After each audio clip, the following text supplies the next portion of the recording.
Welcome back to the big show in Las Vegas, talking to the most talented stars and the most impressive stars, and of course the most gorgeous stars. Holly Madison, how are you? I'm great. How are you? I'm all right. I've just sat through your show and I've got a bit of a problem. I don't want to be negative about it, but can I be honest? Yes. What it is, I'm a deeply unattractive man, verging on clinic obesity, and I've just come away feeling inadequate. The guys make me feel ridiculous, and I know I'm never going to get a date with somebody as gorgeous as you. That's not true. It's not going to happen though, is it? Well, you never know. How are you? We've just seen this show called Peepshow, which is an adult show, really. But it's fun, and it's done in a really modern way, because let's face it, a lot of the shows in the same ilk are a bit trashy, aren't they? Right. There's a lot of shows in Vegas that are either really dated or just aren't very classy, and I think Vegas needs a show like Peepshow because it's the only burlesque show here that's really modern and large scale and something that men and women enjoy. It's an interesting show because it stars you. Yeah, there's several stars in it. There's singers and there's dancers, and everybody seems to be different, which is nice. They must have done that deliberately. Yeah, absolutely. The director, Jerry Mitchell, had a very specific vision. He works a lot on Broadway, so the original cast who came out and originated all these roles were from Broadway. They're very talented triple threat actors, singer, dancers. And since then, we've rotated the roles, and it's a lot more local Vegas people. But he did want a lot of variety in the looks, not the same exact chorus girl type of thing. Is it tough being you? Because I roll out of bed in the morning and nobody's looking at me to be perfect. They are looking at you to be perfect, aren't they?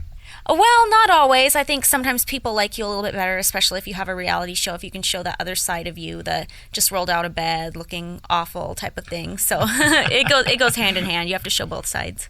Let's talk about you for those who don't know, because you're a big star over here. As you mentioned there, you're from the reality brand, but it's made you the lady it has, and it's interesting how so many just fall by the wayside and go. You've managed to make a huge career out of it. Why is that possible? I don't know. I think it's just because I'm interested in a lot of different things. I don't take my character too seriously, and I like to have fun with it. I'm not somebody who landed on a random show like The Hills and now I want to be a big actress. It's not like that. I want to try a lot of different things I've always wanted to do. For example, ever since I saw Dita Von Teese, I wanted to do something like this, some kind of burlesque show, and I love it. What do you think makes you stick out? I mean, you've obviously got all the right assets in the right places. Is it the fact that you've got a personality? Because often the girls really don't have anything to say, do they? Well, I think I was lucky to land on a show like The Girls Next Door that was done well and done in a way that made the three main female characters relatable and people that the audience liked to watch. So I'm lucky in that respect, but I see a lot of people make it who don't seem to have a lot of personality too, so I'm not sure that's the question, if that's the answer, sorry. I don't know. I think I'm just lucky to have been able to do what I've done so far. You're all over Vegas and your face is everywhere. Does that ever become normal? No, I definitely don't get jaded about it. I still get really excited anytime I see a taxi cab go by with my poster on it. I really appreciate it. It's really nice. And what about living in Vegas? Is it as fun as it appears? Yeah, it's absolutely fun. I came from LA. I lived there for 10 years, and that's a very big city, and it's a very spread out city, and a city with a lot of class differences, I would say. And here in Vegas, once you get to know the locals, it's just like a small town, and everybody knows each other. Even though there's tons of tourists filing in every day, amongst the locals, everybody kind of knows one another, and it's like a small town, but with everything fun that you could find to do in a big city, so it's a really special place. It's interesting watching you after the show because you do a signing for those who want to meet you and take a picture. A lot of stars would poo-poo that and be straight off in their limo back home. Why do you want to give time for the punters? For the what? The punters. Have you never heard that one? No, that's not an American term. What does that punters. mean? Well, it comes from the pubs, really, you see. The punters go and have the drinks, while the punters come and see you here. Oh, that's funny. Well, originally I signed on to do it just to support the show and help the show, and it's nice to meet fans and things like that. But I also find I run into them all the time in the hotel, too, so either way, even if I stopped doing the meet and greets, I'd still run into tons of people daily and take pictures, so... I spoke to Mel B about a year ago when she was in this show, and she lived in the hotel. Are you living here? Yeah, I have a suite here. I just bought a house here in Vegas, too, but I also have a suite here at Planet Hollywood that I like a lot, and I have a roommate that lives with me in one of the bedrooms in the suite. How does that work, then? Some nights you stay here, sometimes you go home?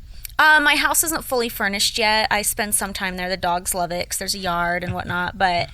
being in the hotel is very easy, too, especially filming a reality show. It's nice to have a home base that's really close by with the show.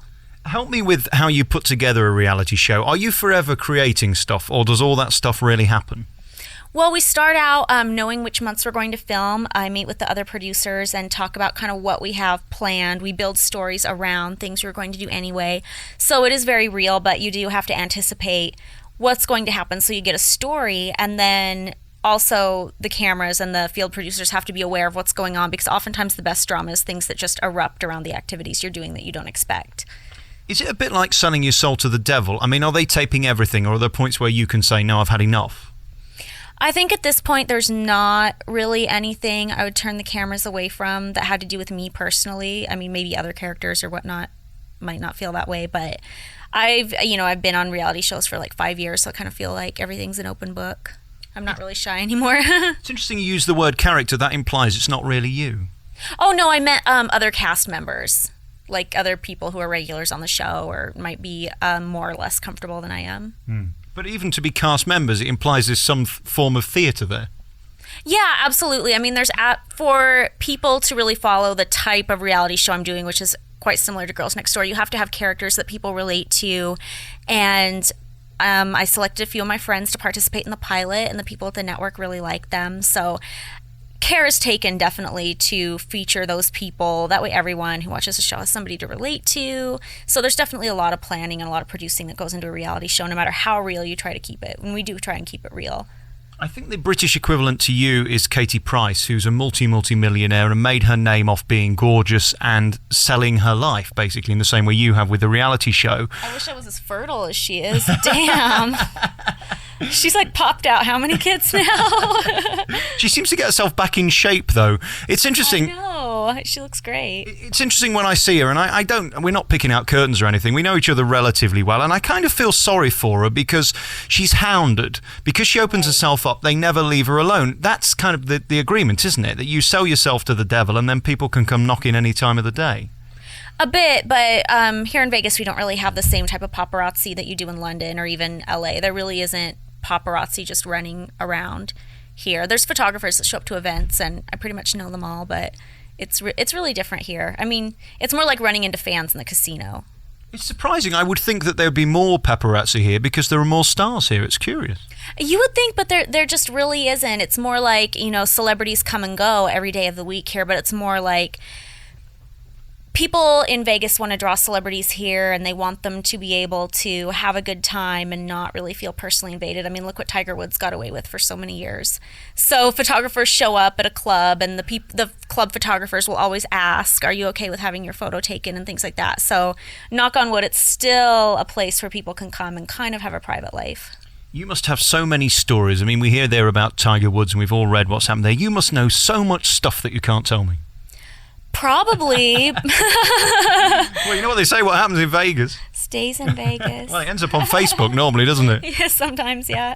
Are you out every night, or do you live like a nun? Do you kind of do this outrageous show and then go home? Well, you really have to pick and choose your nights when you live in Vegas. Otherwise, you'd completely tire yourself out. Every night of the week I have friends coming in from different parts of town, and I have to disappoint some of them and not be a party animal and come out every night because I'd be a mess. I'd never get anything done. I usually go out maybe once or twice a week.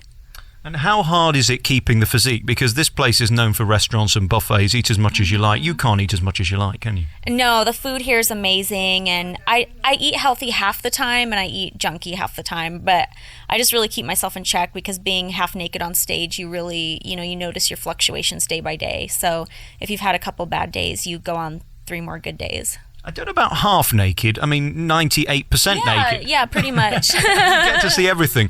Does it ever freak you out? I mean, I don't even show my arms in public. I have total phobia of all that kind of stuff. When you're stood there and inches away from your audience who are looking you up and down, is that a bit odd? Kind of. I definitely have my mind more on what pose my body's in rather than how good of a dancer I'm being. Good luck with this show. I mean, it's doing gangbusters and selling out every night, which is tremendous because there's a lot of choice, isn't there, in Vegas? And this seems to have got an edge. It's found its market, which is nice. I mean, Planet Hollywood's cool anyway, but with the music and the band and the singers, it really is a one-off show. Yeah, it's really special, really unique. There's really nothing like it here, and I think as word continues to get out, it'll do even better and better. What's more important for you, the reality stuff or the theatre stuff? Well, they really interconnect with each other. It's the reality show gives me a lot of exposure, and hopefully it continues to be successful. And that's the kind of thing that will draw audiences to come to Peep Show. Peep Show's a little closer to my heart because it's something I do every day, and I work on. I mean, I love my crew from the reality show too, but I know they have other projects and everything. Whereas with Peep Show, if it doesn't do well, or if I drop the ball and don't do well, then that costs a lot of people their jobs. So, I mean, Peep Show's more important, but then again, the reality show has to be just as big a priority because that's what exposes me to the public, and that's what makes people want to come see me in the show. What I love about you and Katie and people like you, there aren't really many left, but you're very smart. You come across as all ditzy and it's all about the boobs and the hair and the makeup. But you're very, very cunning in your business plan, aren't you? Because at the end of the day, you're a businesswoman making all this happen. Yeah, I have to be. I mean, it's very competitive, even on even the channel I'm on, you know. I don't want to say competing with Kendrick. She's like one of my best friends, but her show does very well and the Kardashian show does very well. So I'm not competing with them. I'm trying to add to, but you definitely have to stay competitive and make sure your show is as interesting and as good and does just as well because they have other good shows too. So you got to hold your own. And I met Katie once a long time ago, and I was very surprised by her. She's much more calm and sweet than anyone would think. Very fine. And we mentioned at the beginning that I'm deeply unattractive, ginger, clinically obese. Just for total clarification, there's no way I could ever get a date with somebody as gorgeous as you, is there? I just don't have a lot of time to date, but you know what? You never know. But the answer was no, wasn't it, really? No, you never know. I dated that gnome over there. Hallie Madison, thank you very much for talking to me. Thank you. Lovely. That's brilliant.